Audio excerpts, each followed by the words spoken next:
Enfield bike பாருங்க காட்பாடியில நம்ம shop வண்டி எடுத்து வந்திருக்காங்க. அவங்க ஒரு சேஃப்டி டிவைஸ் மாட்டி கொடுத்துருங்க. சேஃப்டி டிவைஸ் இல்லாம இன்ஜினே ஸ்டார்ட் பண்ற மாதிரி பண்ணி கொடுத்துருக்கேன். எப்படி யூசேஜ்னு சொல்ற பாருங்க. 2 டைஸ் ஆன் பண்ணா டிஸ்பிளே ஆன் ஆயிடுங்க. கீ இருக்குங்களா மேலே இருக்குங்களா கீ பாருங்க. ஸ்டார்ட் பண்றா இன்ஜின் ஸ்டார்ட் ஆயிடும். ஸ்டார்ட் ஆயிடுச்சுங்களா? ஆஃப் பண்றதா ஆஃப் பண்ணிக்கலாங்க. இந்த ரிமோட் பொறுத்தவரைக்கும் நல்ல ஒரு பெனிஃபிட்டுங்க. வண்டி திருடு போவாம பாதுகாப்பு மாதிரி யூஸ் பண்ணிக்கலாம். இங்க பாருங்க லாக் பண்ற பாருங்க. ஏன்னா வண்டி மேல டச் பண்ணா உங்களுக்கு சவுண்ட் வந்துருங்க. டச் பண்ணா சவுண்ட் வருதுங்களா? லாக் நல்லா வச்சாங்கன்னா சவுண்ட் மாறுங்க. வச்சா சவுண்ட் மாறும். ஸோ வண்டி பாதுகாப்பாக யூஸ் பண்ணிக்கலாம். ஆஃப் பண்ணுறதாலும் ஆஃப் பண்ணிக்கலாம். இங்கே பாருங்க ஆஃப் பண்ணிட்டு ஆஃப் பண்ணுறதாலும் ஆஃப் பண்ணிக்கலாம். லாக் பண்ணுறதாலும் லாக் பண்ணிக்கலாம். ஸோ கீழே யூஸ் பண்ணிக்கலாம், ரிமோட்லையும் யூஸ் பண்ணிக்கோங்க. டியூன் பர்ஃபார்மன்ஸ் நம்ம 1 இயர் வாரண்டியோட பண்ணி கொடுத்துருக்கோம். ஸோ எனி வண்டினால ஒரு வயரிங் கட் பண்ணாத நீட்டாக வேலை பார்க்கறதா mono electrical. So enter bike பாருங்க புது வண்டிங்க. ஒரு வயரும் கட் பண்ணல, நீட் அண்ட் கிளியராக வேலை பார்க்கறதா மோனோ எலக்ட்ரிக்கல். கஸ்டமர் கிட்ட கேட்கற பாருங்க.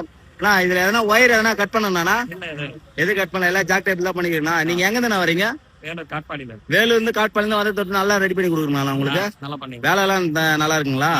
சோ இந்த மாதிரி மாடிஃபை பண்றதுனா நம்ம ஷாப் ஏத்துனவங்க பக்கா பண்ணிக்கலாம். நம்ம ஷாப் எக்ஸாக்ட் லொகேஷன் சொல்ல பாருங்க. ஆம்பூருங்க. ஆம்பூர் மேம்பாலம் கீழே பாத்தீங்கன்னா பஸ் கடை மெடிக்கலுங்க. மெடிக்கல் பாத்தீங்கன்னா பண்டாத இதாங்க நம்மளோட ஷாப். டிஸ்கஷன்ல ஸ்கிரீன் நம்பருக்கு ஒரு 99 கால் பண்ணுங்க. சப்போஸ் நம்ம கால் எடுங்களா நீங்க வாட்ஸ்அப் பண்ணலாம். வாட்ஸ்அப்லயே உங்களுக்கு ஃபுல் ரெஸ்பான்ஸ்ல இருக்கும்.